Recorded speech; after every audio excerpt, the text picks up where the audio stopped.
Out of the shadows of the past, as from a faded tapestry of time's procession, slow and vast, I step to bid you bear with me, the while your fancy I engage, to look upon another age. An age when on the human tide the plumed wave of chivalry rose to its summit. Sweeping wide across a nation's mighty sea, France never shone a brighter power than in this high, romantic hour. So come with me to France of old, to fiery days when hearts beat high, when blood was young and hate was bold, and sword crossed sword to do or die. For love and honor gloried then, and friendship reached its peak with men. Friends were friends in those brave days. Athos, Porthos, Aramis, aye, graved our hearts with a mystic phrase, bound our lives with a mystic tie. Come, stir your soul with our ringing call of all for one, and one for all. Come on, come on, come on!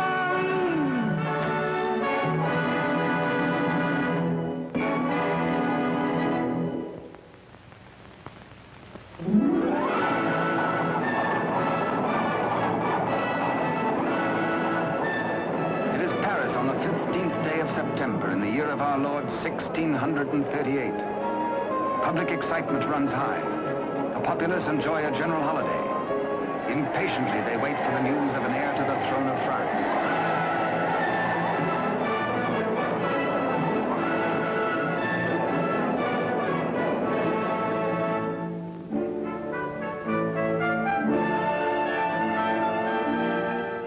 His Majesty Louis XIII, King of France.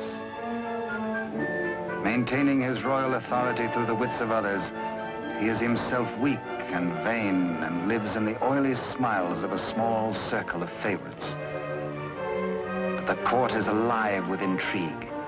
There are parties within parties, conspiracies beyond conspiracies, plots and counterplots.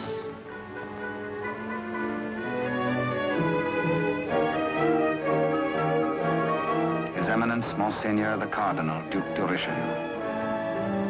He is the greatest statesman of the day and manipulates the strings which guide the king.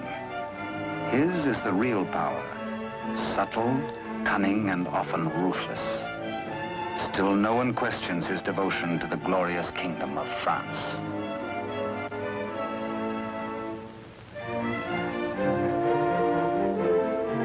On this auspicious morning, the king pays a state visit to his queen. It is the custom for the sovereign and his courtiers to attend the expectant royal mother until his child is born.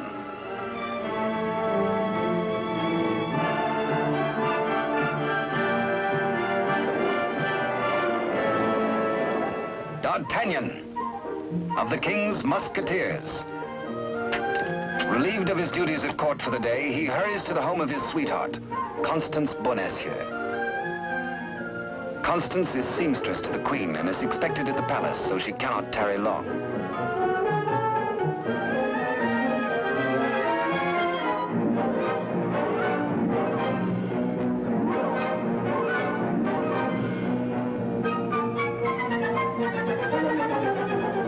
Even the most eager lover, by error, can sometimes kiss a miss, or miss a kiss.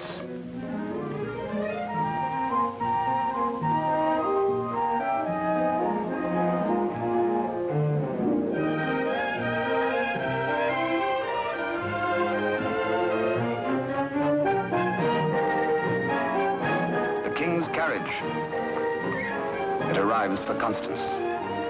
She carries an infant's layette in a crocheted basket for the Queen. One kiss, one caress.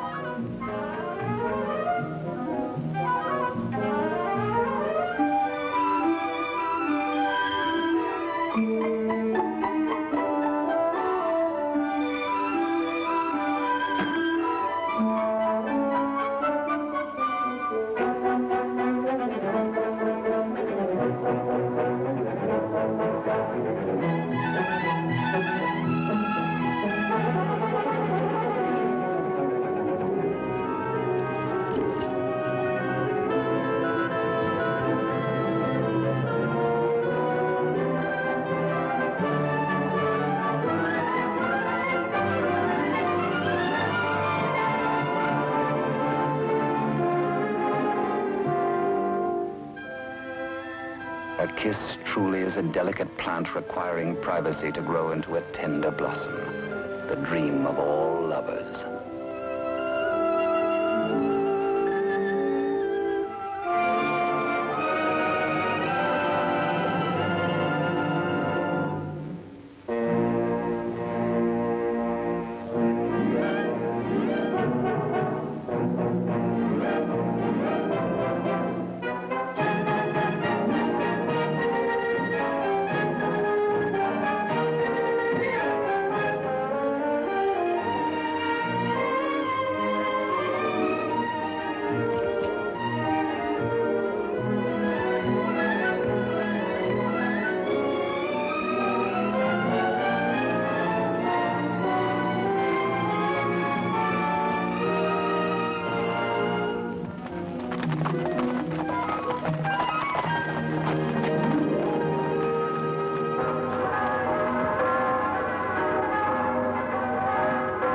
Bells of the Cathedral of Notre Dame remind D'Artagnan of his friend and fellow musketeer, Aramis. He might be in danger. Aramis had threatened to continue his flirtations with the pretty owner of a roving, provocative eye, who unfortunately is married to an officer in the Cardinal's Guards. The guardsman naturally resents these attentions from this musketeer, but is restrained. Has not the Cardinal forbidden these duels with the King's Musketeers? Hola! The famous battle cry of the Musketeers.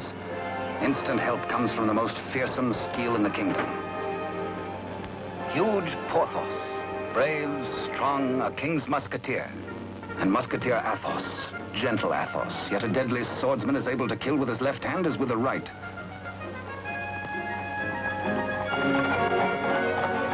D'Artagnan! The battle is forming. The Cardinal's Guards. This is no private fight then, eh? The Musketeers against the Cardinal's Guard. It started before D'Artagnan was born. And what are the odds? 1, 2, 3, 4, 5, 6, 10 guards to 4, 5 to 2, 2.5 to 1? Too simple. Draw your skewer, Monsieur Half Guardsman. Let's measure half a point. On guard! Come, where's your challenge now? Where's your steel? What's your fear? The law? Does the Cardinal still ban a friendly fight with a musketeer or two? Gah!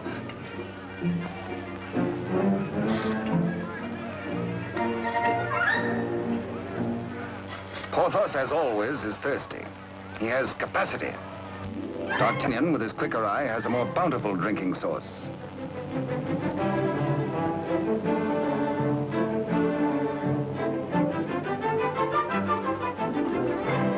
Porthos can put out a hand and pick up the pot he's slavers for. Why waste energy walking? Come, driver, come inside with us.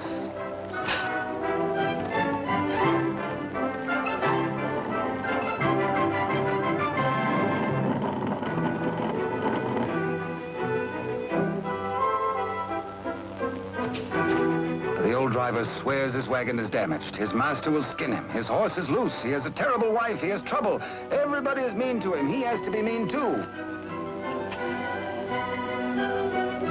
Ha ha! Now, take your temper out on me, good friend. Now, feel better? Now we can talk. I'll win you the price of your horse and more. Come, guardsman, I challenge you to game. This is not forbidden you.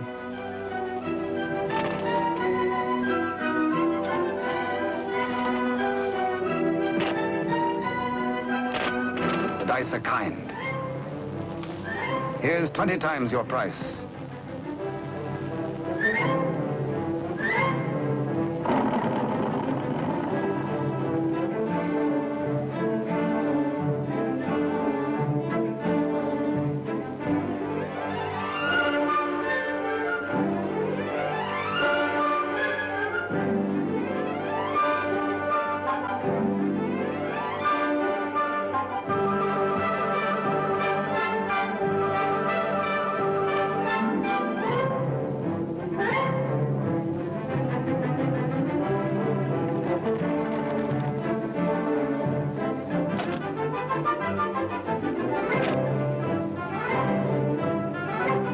Luck riding high, D'Artagnan returns to the dice game. Laughing and playing a while longer, he wins hands down from a fat-headed guardsman while waiting for the late evening rendezvous with Constance. Porthos, too, has women on his mind.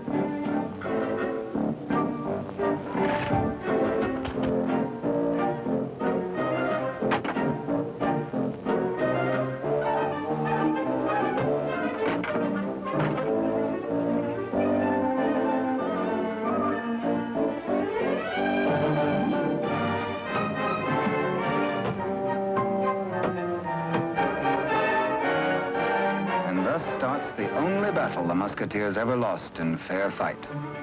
Of course, it has to be with the fair sex.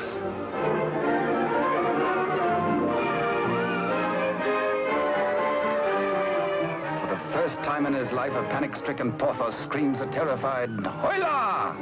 Athos hears him. Aramis springs bravely to the side of his comrades, and they flee together. But D'Artagnan hears only the pounding of a lover's heart. As the flood of battle at last sweeps close to him, he leaps to meet the foe and draws his swords. He will fight, yes? No, yes, no, he won't. Here, indeed, discretion is the better part of valor. Caught between the she-devils and the deep blue sea, they choose the water.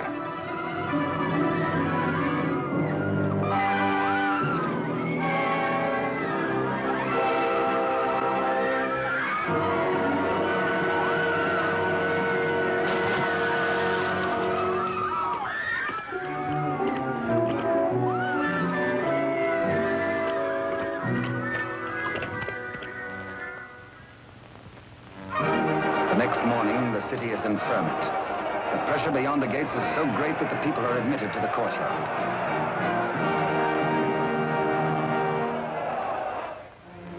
Adjoining the Queen's apartment, Constance prepares the layette.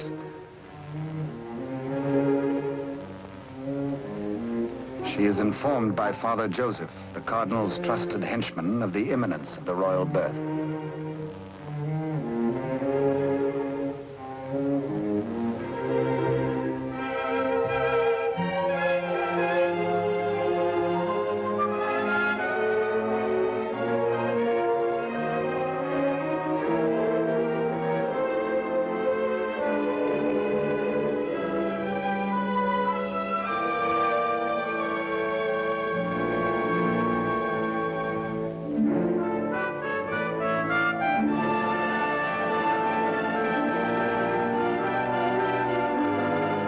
And so a prince is born to France, one day to become Louis XIV.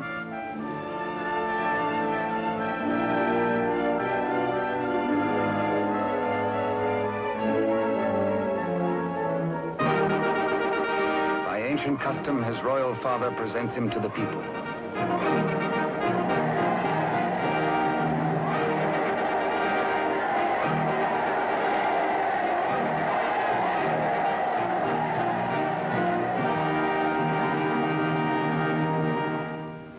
But in the Queen's bedroom, another cry is heard. One of those rare turns of destiny. And Constance is the first to warn the tired, dozing midwife.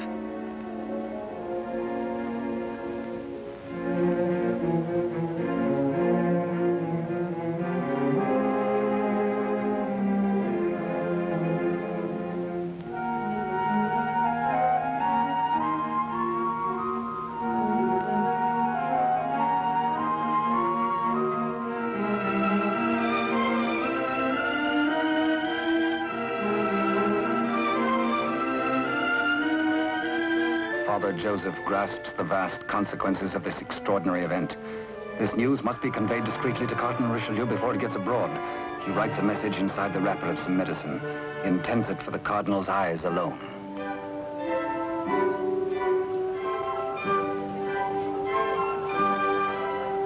Your medicine, Your Eminence.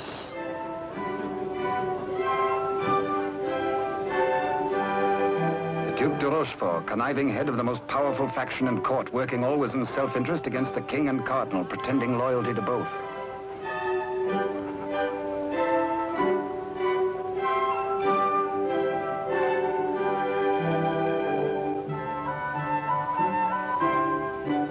necessity for caution on the part of Father Joseph is indeed well-founded. De Rochefort, having many times seen messages thus taken to his eminence, becomes inquisitive. He resolves by a simple trick to learn the secret passed to the cardinal. A substitution of scraps of paper.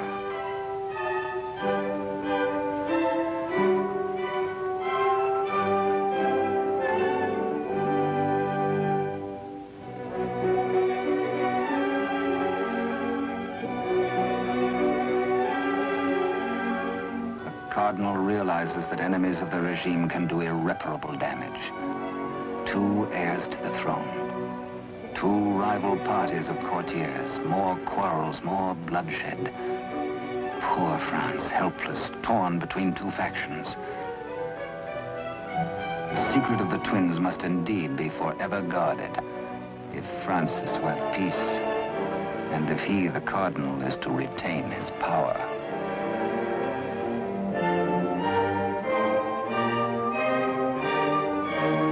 No pretender, this. A true prince. De Rochefort sees an opportunity. Father Joseph is instructed to prepare for a long voyage.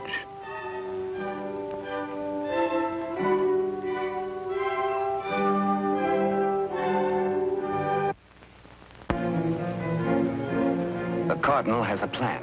He sends a page to summon de Rochefort.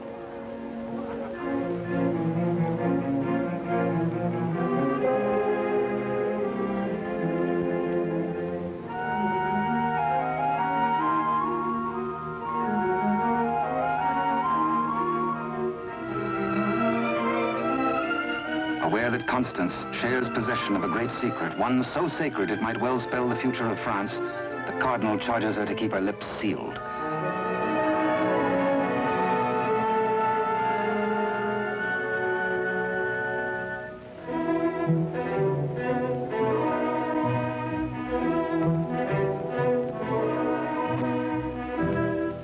Richelieu entrusts the wily de Rochefort with Constance's safety. She must not be permitted to see anyone until further notice. The cardinal is not at liberty to tell his reasons, but de Rochefort is making his own plans.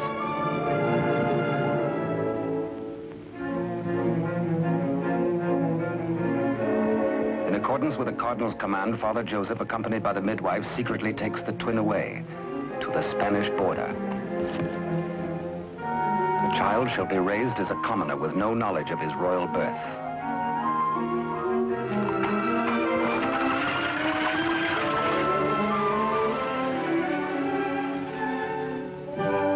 Meanwhile, in the great ballroom, the king holds a reception in honor of his firstborn. Had he known the cradle should have held two sons, he might have been less self-satisfied with the cardinal's congratulations.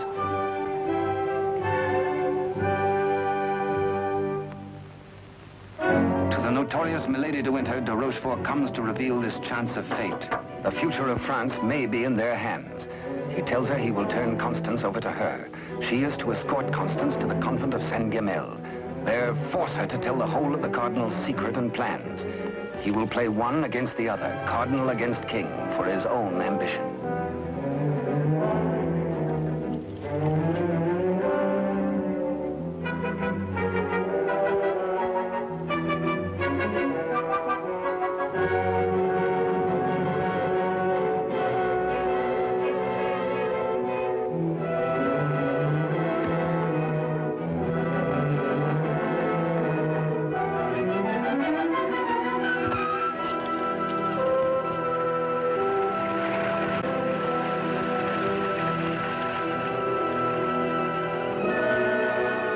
Constance to be...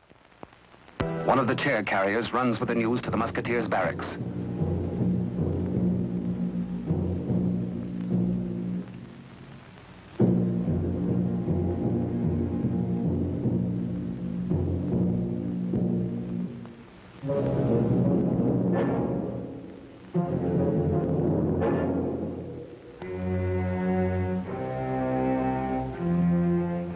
D'Artagnan, wake up!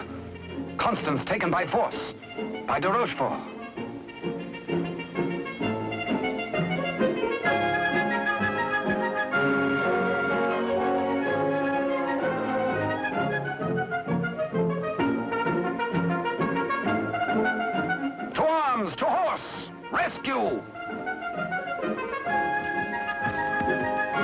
All for one and one for all, and hang the tack.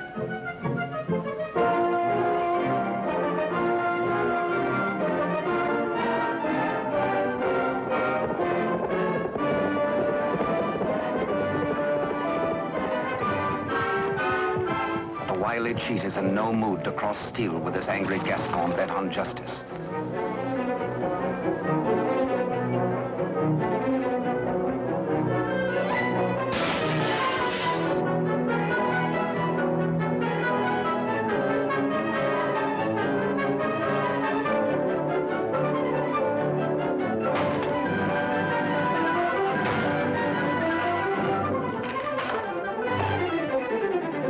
Rochefort's thugs are powerless to help.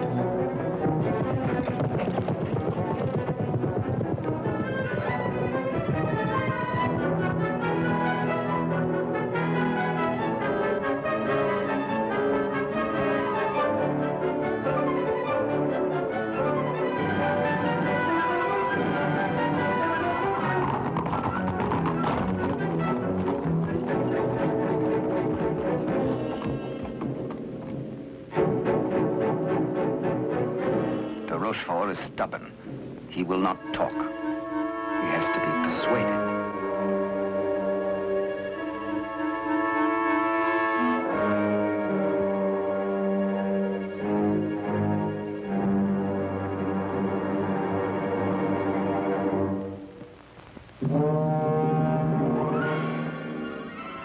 The probe goes on. Where is she? Where is Constance? Talk or fall 200 feet to the bottom of the well. Talk or die.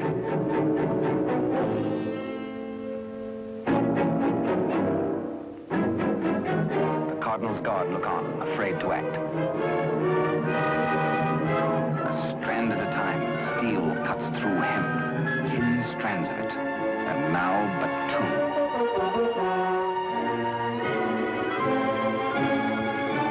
Now 1. De Rochefort breaks. The convent of Saint-Guerel.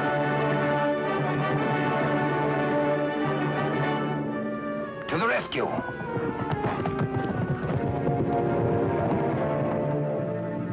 A stableman granted audience with the Cardinal tells of de Rochefort's trickery and capture and of Constance's abduction by Milady de Winter.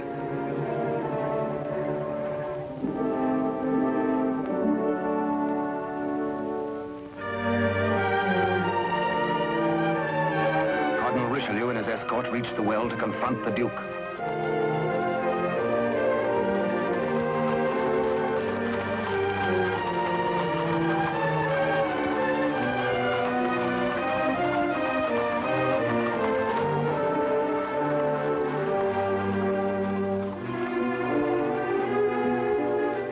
Accused, exposed, a nervous, bedraggled penitent. He confesses that he has indeed played traitor. His Eminence breaks de Rochefort, stripping him of his authority and titles, banished from both court and country forever.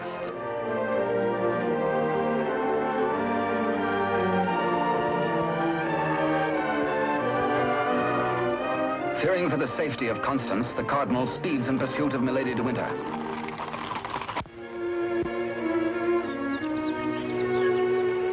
Before dawn the next morning, the convent of Saint-Guerel.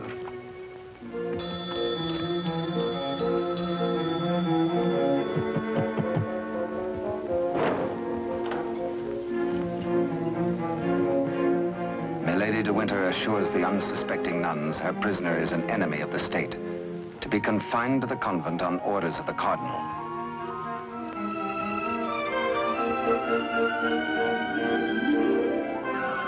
The banished de Rochefort, smarting under his humiliations, lingers in Paris. All is not lost. He uses the last of his wealth in a desperate gamble and buys the services of ruffians.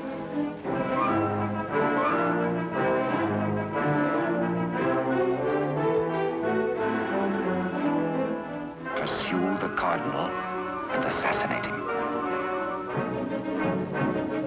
Next, find D'Artagnan and his 3 Musketeer friends and put them to the sword.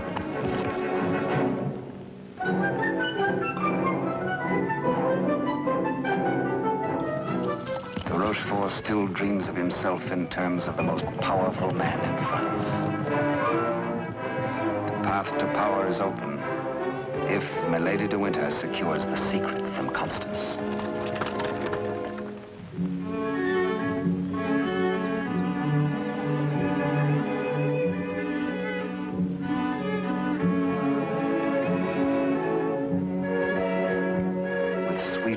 And honeyed entreaties, the unscrupulous Milady de Winter seeks to cajole Constance into telling all she knows.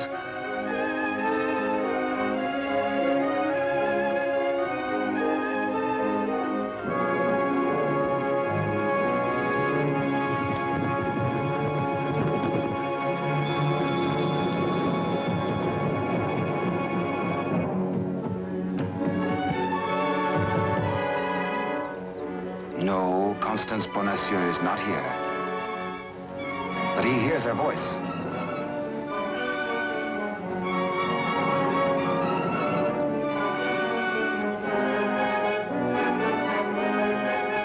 Hola! One for all and all for one.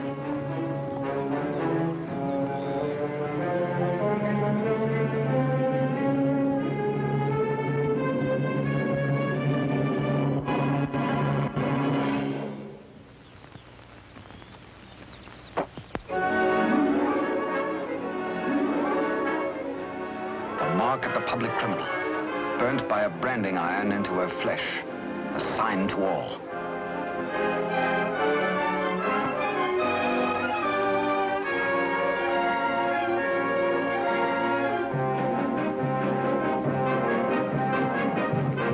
Exposed to Constance as a criminal, Milady de Winter is desperate. If caught thus in a second act of crime, by the laws of France, Milady must face public execution.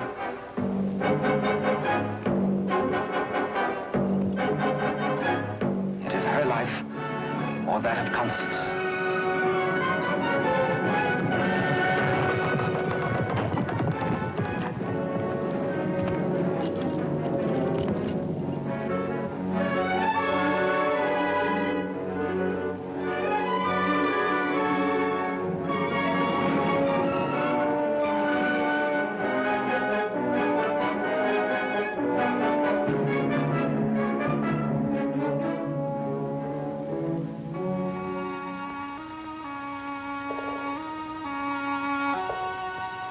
D'Artagnan hears Constance whisper that she loves him above all men.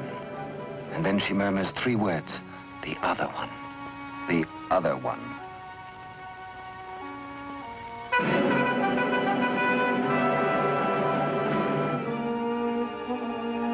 D'Artagnan strains to hear the faint pulse of her words, but Constance dies.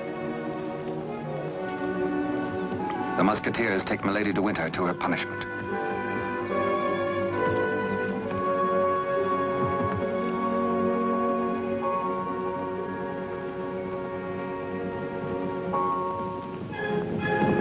His Eminence the Cardinal has traveled through the night.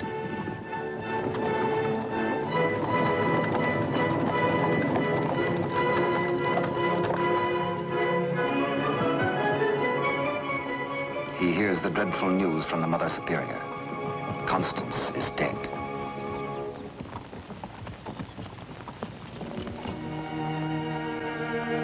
Faithful, loyal Constance.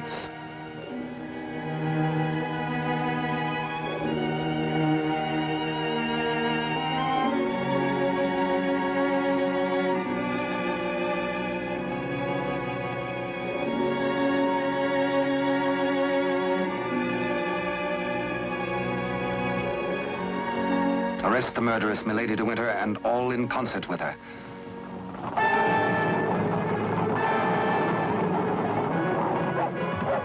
The three musketeers, Athos, Porthos, and Aramis, enraged, take the law into their own hands and deliver the murderess to the public executioner and order her death.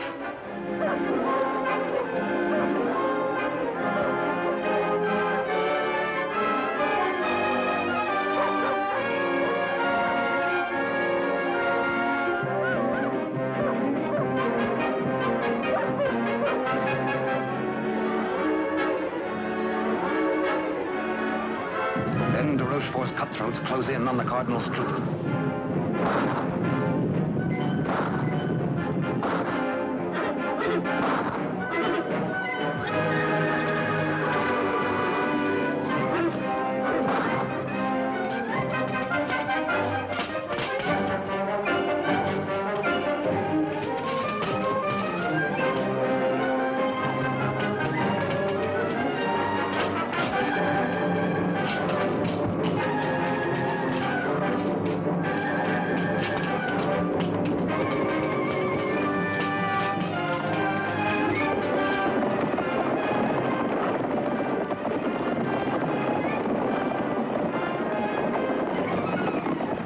Some distance away, the Musketeers are captured by their deadliest rivals. The Cardinal's Guard formally arrest the Musketeers for continuing to take the law into their own hands. Disarmed, the Musketeers are set against the wall for execution.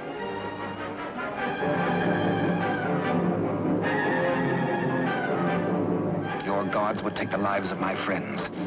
Single-handed, they shall have revenge. The Cardinal asks a moment to ponder.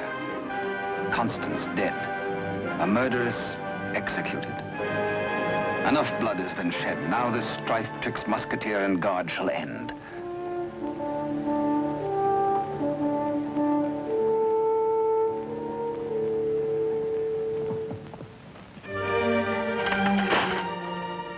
D'Artagnan's plea saves his friends, but there's to be a harsh penalty. Richelieu's plan concerns the state, and these continuing disputes between his guard and the King's Musketeers. The four Musketeers must separate, never to come together again on pain of death. His judgment, oh, a sorry day. The Musketeers are banished, each to his own province, never to visit Paris again, nor set foot beyond the bounds of his own fields.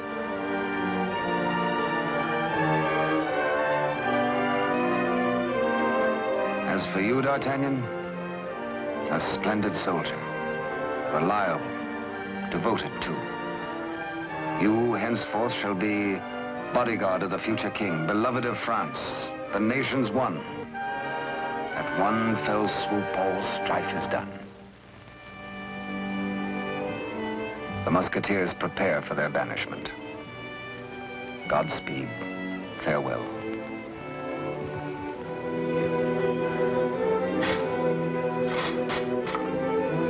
Eternal friendship, it shall not pall. All for one, and one for all.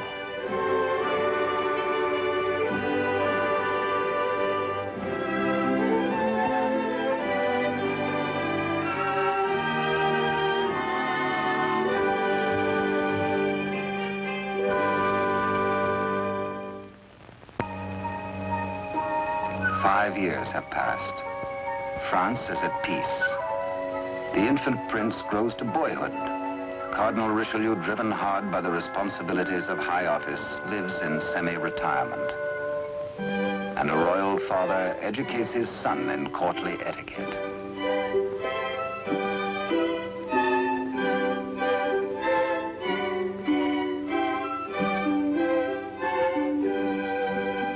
In failing health, His Eminence lives in hourly expectation of death, troubled by word that the second twin bears an identical likeness to the heir.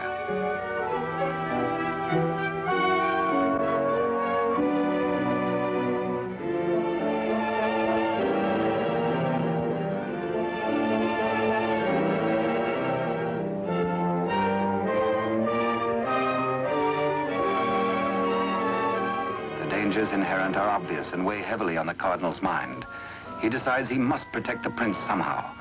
His Eminence provides that the rightful twin may always be identified from the other. With the aid of the court jeweler, he caused a gold doubloon to be broken. The smaller piece hangs on a chain around the throat of the infant prince. And its mate he places about the neck of Captain D'Artagnan.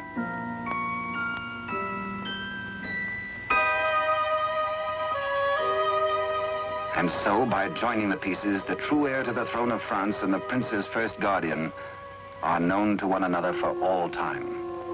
He starts to say, I hold a secret, but the chill hand is upon him. The life spring ebbs, and the great voice is silenced.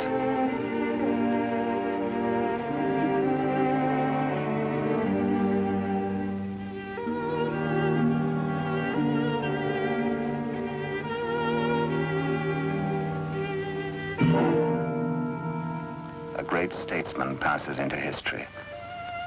The church loses a noble servant, and the ship of state is without its pilot. What was this secret that Richelieu and Constance shared? The other one.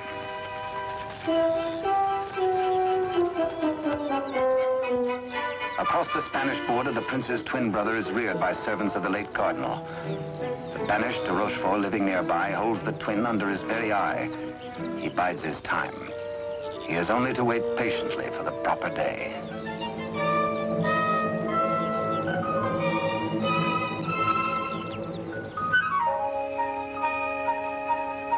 Upon the death of Louis XIII, the heir to the throne, or the Dauphin as he was called, became France's King Louis XIV. Both he and his twin had grown to manhood. The brothers are alike as two peas in a pod.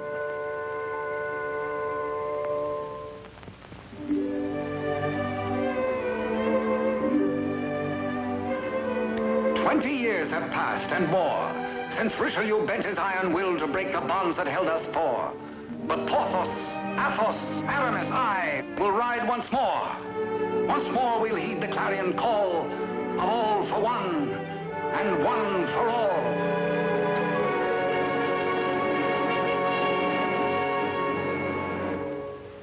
During the years, de Rochefort's connivings have brought the exiled twin under his control. Secretly, they have returned to Paris. De Rochefort has lavished upon the usurper the trappings of royalty, teaching him to copy even the handwriting of his brother, the king. Yet the quality of the spirit so generous in the king is replaced in the brother by hatred and viciousness.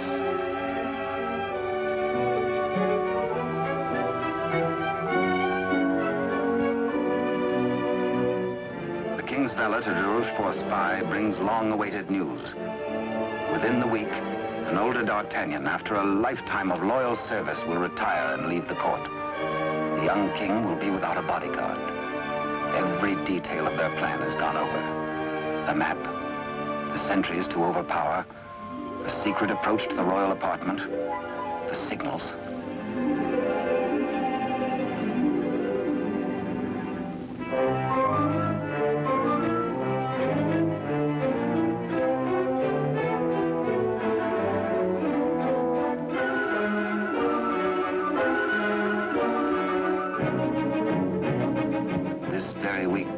Tells the pretender, you will be His Majesty Louis XIV, King of France. Louis XIV, King of France, spends D'Artagnan's last day in fun and gaiety. The king has applied himself to an education in horsemanship, sportsmanship, and swordsmanship. No two men were ever closer, except they were father and son.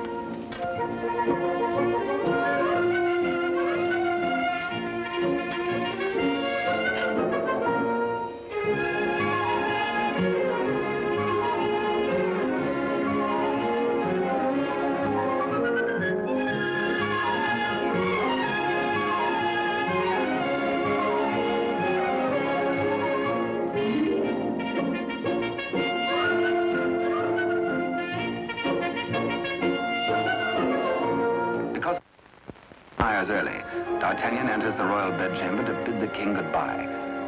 Tonight he feels happy. His service is done. His king is secure. The state is safe. But by some odd premonition, the coins are matched on this final night of parting.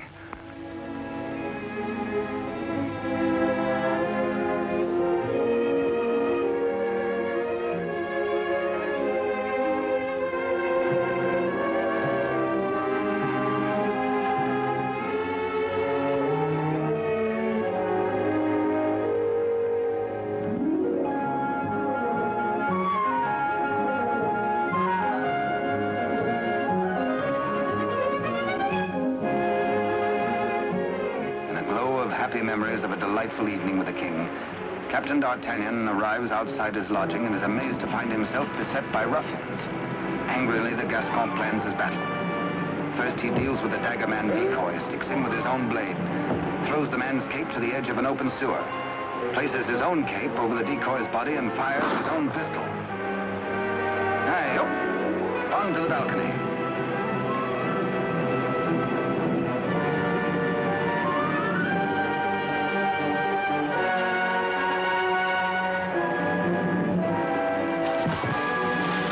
There, they believe, goes D'Artagnan.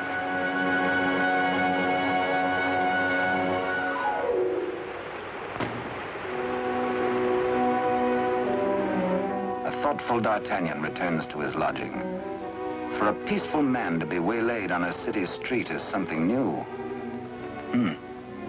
He had spent the evening with his king. He reflects. Has the palace discipline been slackening too? Sentries were not where they should have been. His soldierly heart is disturbed for the safety of his king.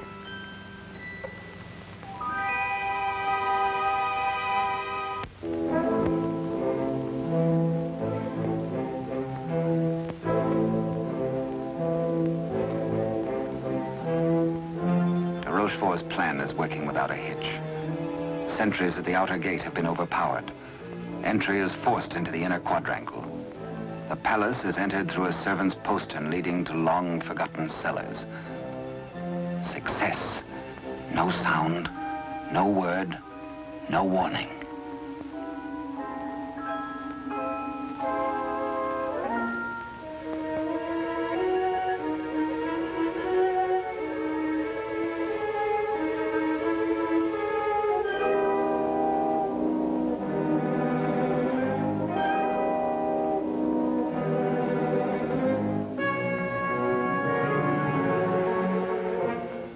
The pretender waits impatiently below for the deed which will make him king.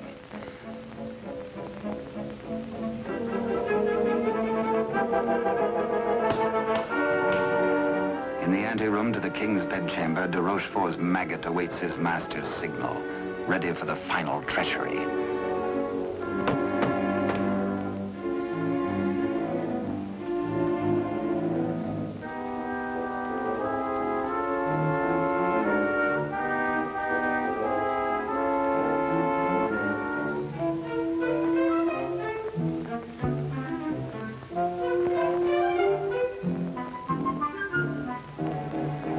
And a little after 11 o'clock on this fateful night, in one tragic moment, France loses her rightful king.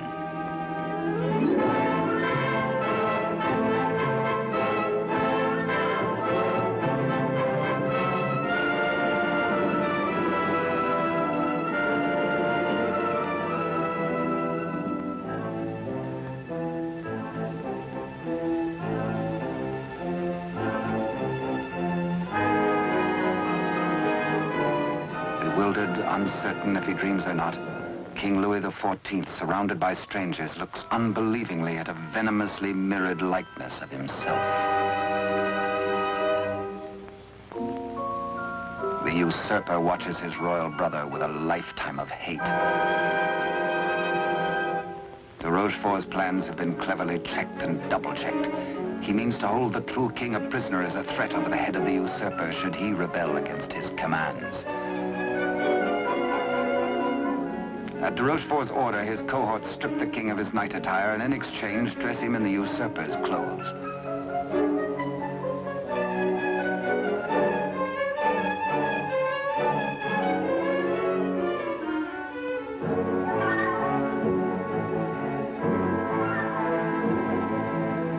Into the palace cellars, a messenger reports breathlessly. D'Artagnan is dead. His body thrown in the river. Complete triumph at last.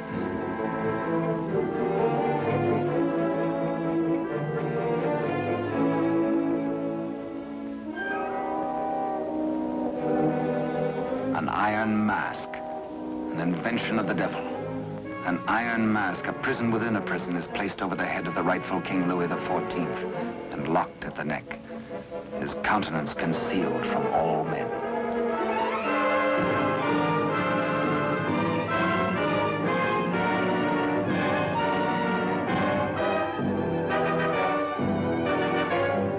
true king is led away.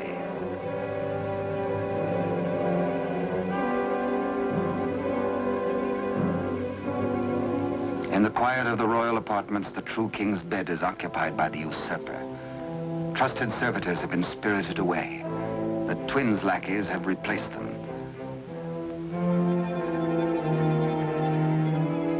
De Rochefort's plan is complete. Poor France. Ruled by a youth driven near to lunacy by a solitary childhood, by de Rochefort's lies, by his own poisoned dreams. Truly a madman.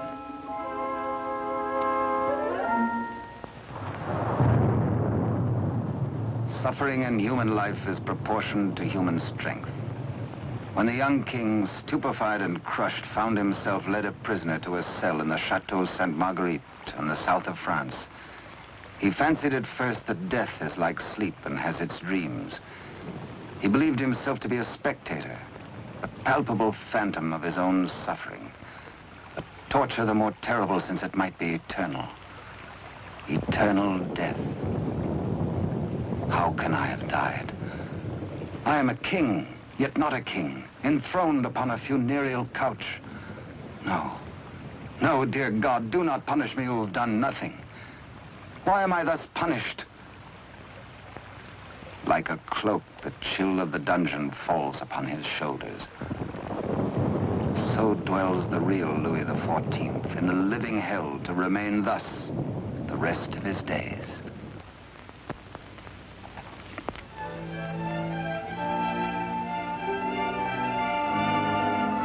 The Queen Mother, always restricted, prevented from seeing her son, determines finally to pay him a visit.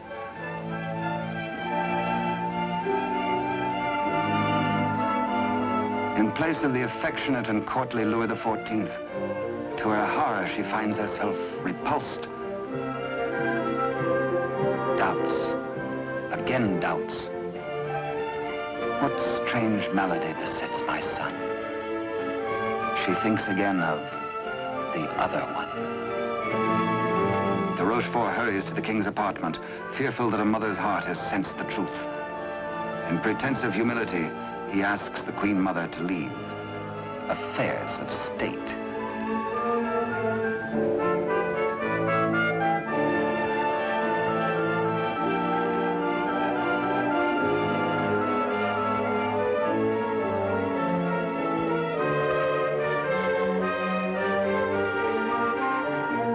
De Rochefort is determined. This shall not happen again, and whispers death.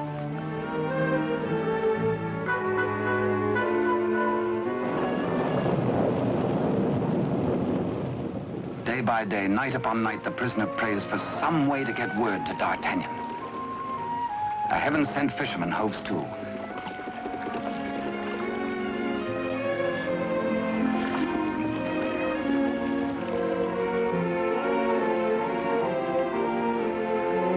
He finishes scratching a message into pewter, and as all good prayers must be, his prayer is answered.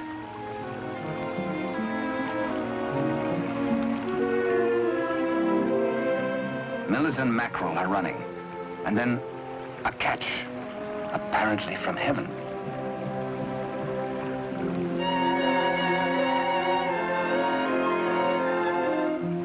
The fisherman reads the name of D'Artagnan, the idol of the nation. A written word, a beloved name, an urgent message. He, a patriot, needs no urging.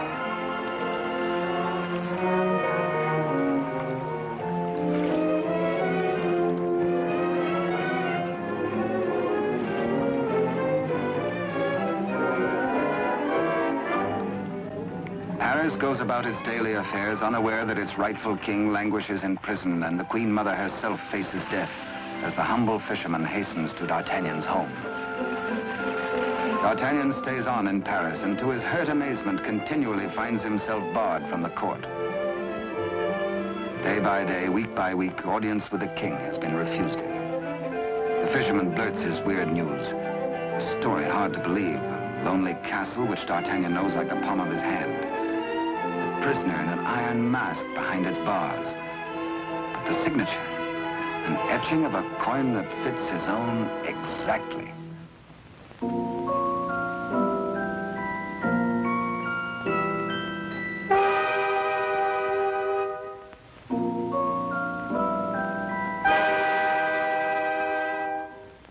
Come, friend, eat and drink. There is business at last for me at the palace.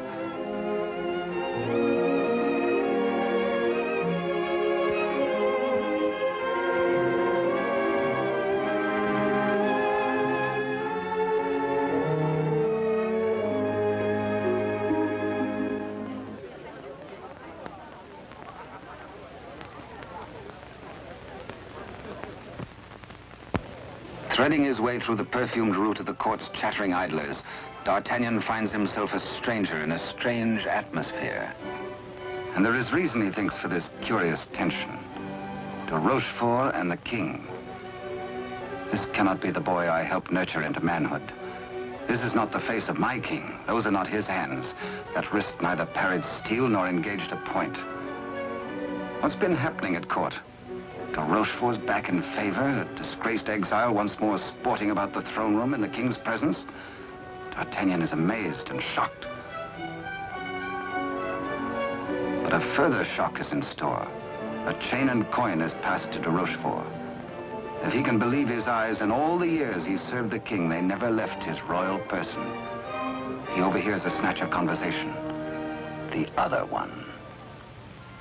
And suddenly he hears the dying voice of Constance. The other one. The other one.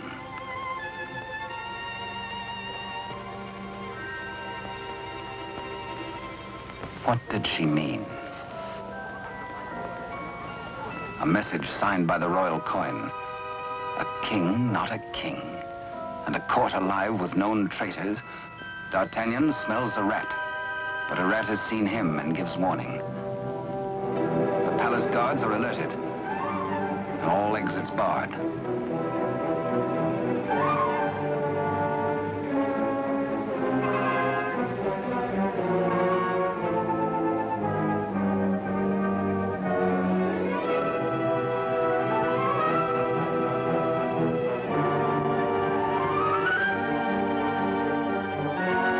Little do they reckon with a resourceful old musketeer.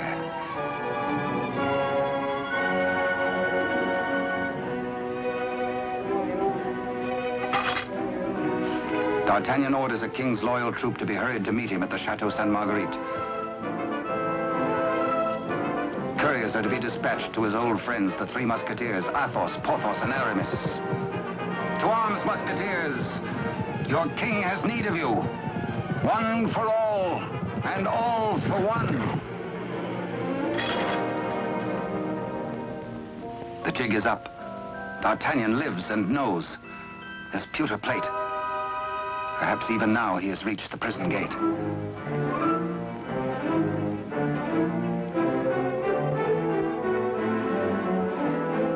De Rochefort cannot believe his future lies in a common plate.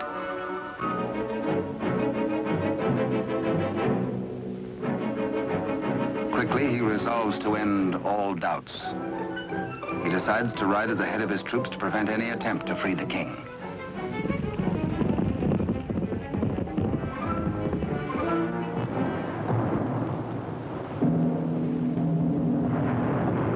The puzzled D'Artagnan has reached the Chateau Sainte-Marguerite, certain that his comrades will join him. Under cover of the raging storm, he rose to the grotto beneath the castle. Many a time as a young officer, he had patrolled this grotto passage. It led, he knew, to the arsenal. Beyond that, the armory. Then the main hall and staircase to the tower itself. Up there is the man in the iron mask, the writer of the message.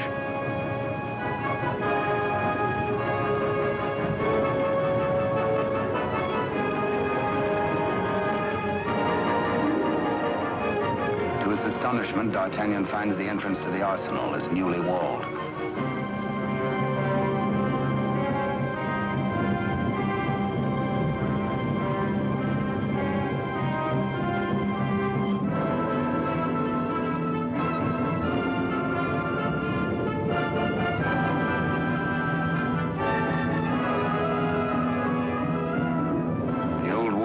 prepared to hazard it alone if necessary.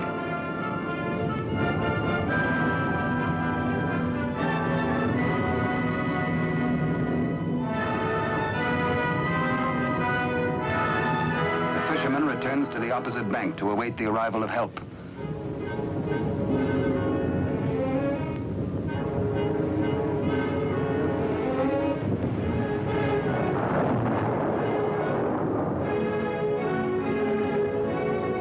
Athos, a few years older, a little more grizzled, the same brave companion as of old, ready and willing for any gambit.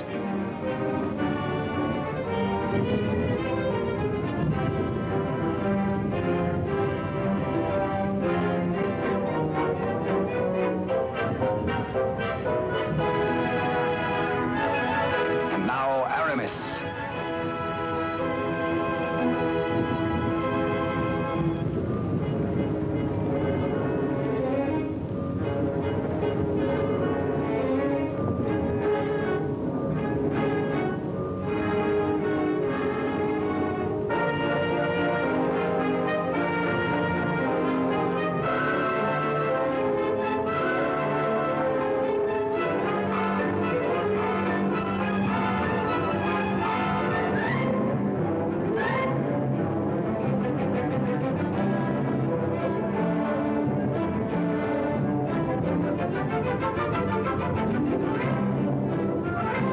Now two of the valiant comrades have arrived. No time to wait for old Porthos, no time for explanations. There's a job to be done. Forward!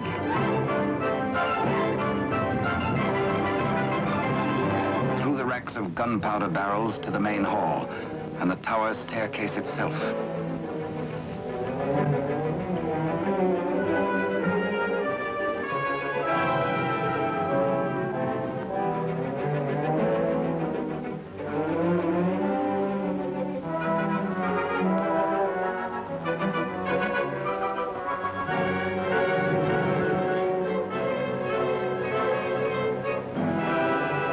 Where's the prisoner? Before your gullet tastes this edge, you bloated villain.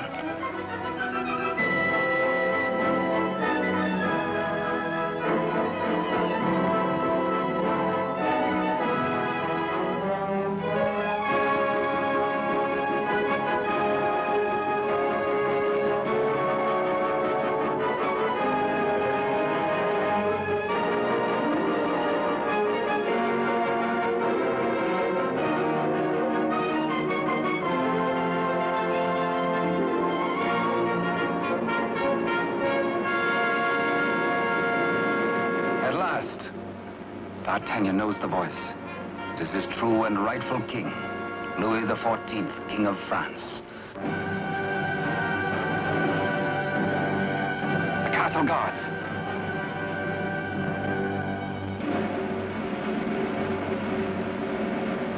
The challenge is met. Hola! The musketeers fight together again.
eager on that account, and thirsty as much for the sight of his companions as for a little drop of blood.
All for one and one for all. Be certain, cherished friends, that I shall wait for you. What good times we had together, eh?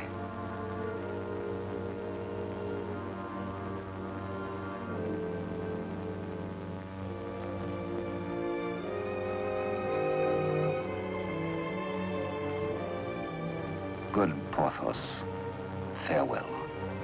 You died as you lived, for love of country, in the service of your king. The fisherman gives warning of the approach of enemies.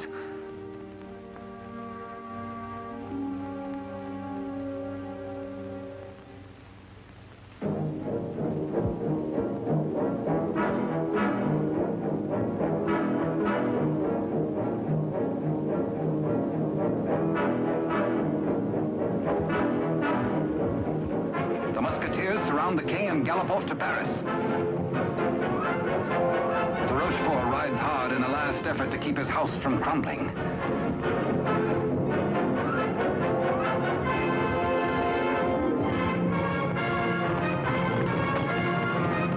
The odds are 10 to 1.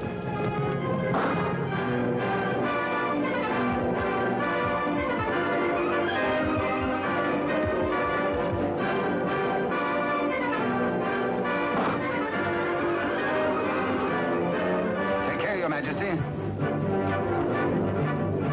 On to Paris. Farewell, gallant Aramis. A traitor's bullet struck you down. Meanwhile, Athos crosses swords with de Rochefort.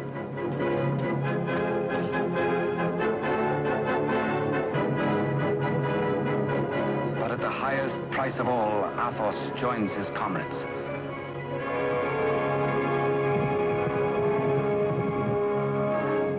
Without knowing his own peril, the half-wit, half-king entertains his royal mother at a palace luncheon.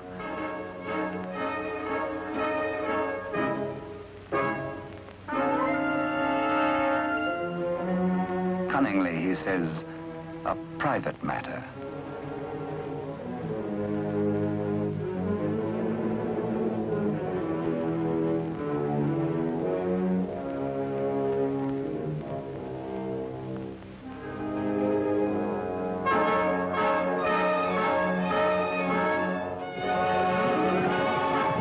Troops from the palace, friends or foe? Friends. D'Artagnan breathes relief. The king is safe. God save the king!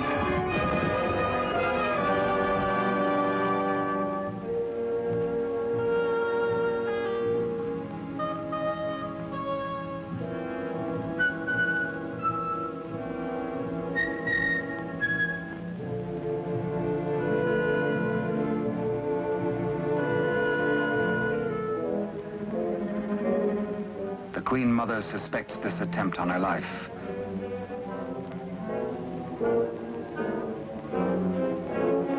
The witch's brew, a subtle poison already responsible for many an agonizing death. Raise your glass, madam. Drink to your king, to your country, and its illustrious people. Come, I give you France. Dare she refuse?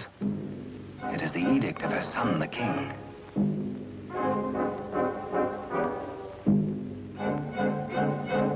The toast, but a warning cry.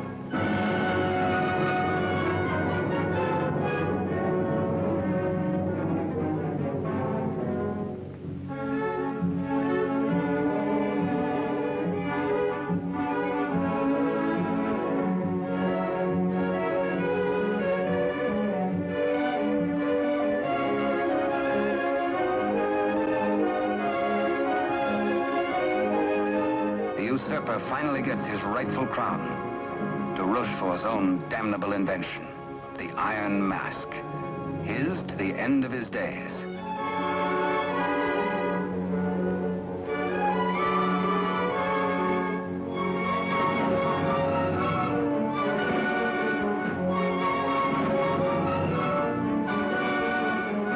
As D'Artagnan pours away the poisoned wine, the usurper takes swift, bitter revenge.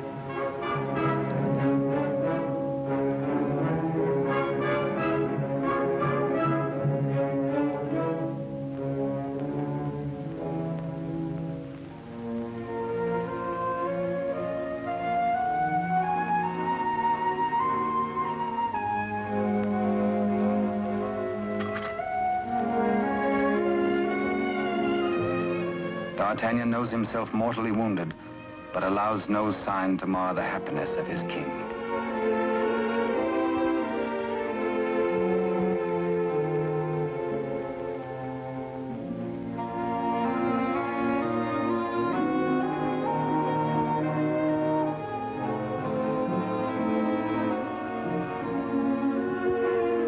Blood, the weapon of the murderer, with crimson evidence on the blade.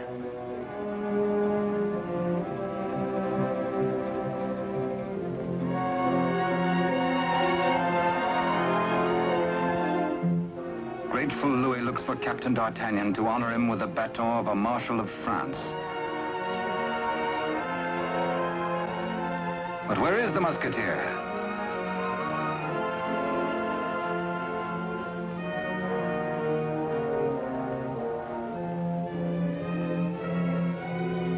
The court resounds with the king's commands and his cry to find his friend and mentor.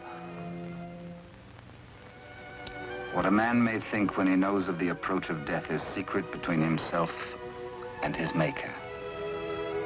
Perhaps the gallant Musketeer thinks most of his lost love, Constance, and of all the tender, lonely years kept warm by her memory. He dies in hope of faith that she might welcome him, that once again they might be one. How can they die, these bright ones? How may such energy, once released, be prisoned by earth or stone or grave? We die as we lived, say they, with life. And with life, how can there be death? Only remember us. Only open a little book and we shall always be with you. To ride a fine horse or to cross a sharp blade or carouse with a barrel or dally with a maid. Come one, come all.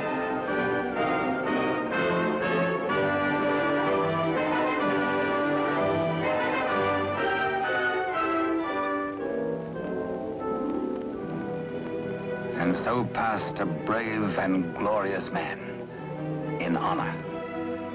Only think, and we live again. We live forever. For with us, now as ever, it's one for all, and all for one.